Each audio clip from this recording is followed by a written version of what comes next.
Please please అండి, దయచేసి ఒక్క లైక్ చేసి చివరి వరకు చూడండి. ఈ వీడియో చాలా బాగుంటుంది. ఏమేమో వీడియోలు చూస్తూ లైక్స్ కొడుతుంటారు, కానీ లైఫ్లో జరిగే వాటి గురించి చెప్తే ఎవరు లైక్స్ చేయడం లేదు. ఇటువంటి వీడియోస్ కావాలంటే తప్పకుండా లైక్ చేయండి. హై ఫ్రెండ్స్, ఎలా ఉన్నారు? నేనైతే చాలా బాగున్నా. మీరు ఎలా ఉన్నారో కామెంటు చేయండి. అబ్బాయి ఇలాంటి పనులు అస్సలు చేయకూడదు. మీ భార్యతో వేరే స్త్రీ గురించి చెప్పినా లేదా తనని పొగిడినా మీ భార్యకు అస్సలు నచ్చదు.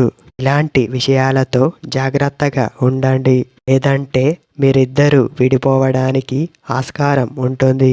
పురుషుడు తన భార్యతో కాకుండా వేరే వ్యక్తులతో బయటకు వెళ్ళినా మీ గురించి చెడుగా ఊహించుకుంటుంది సమాజం.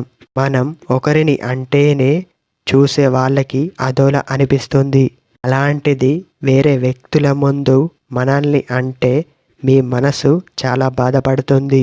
సరదాగా ఉంటే మీ భార్యతో మాత్రమే ఇలాంటి వాటి దగ్గరకు మీరు వెళ్ళాలి.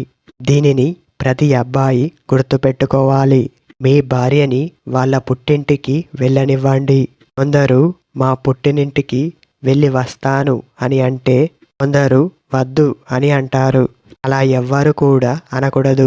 ఎందుకంటే తన తల్లిదండ్రులను వదులుకొని మీకోసం తను వస్తే తనని మీరు ఇలా హింసించకూడదు.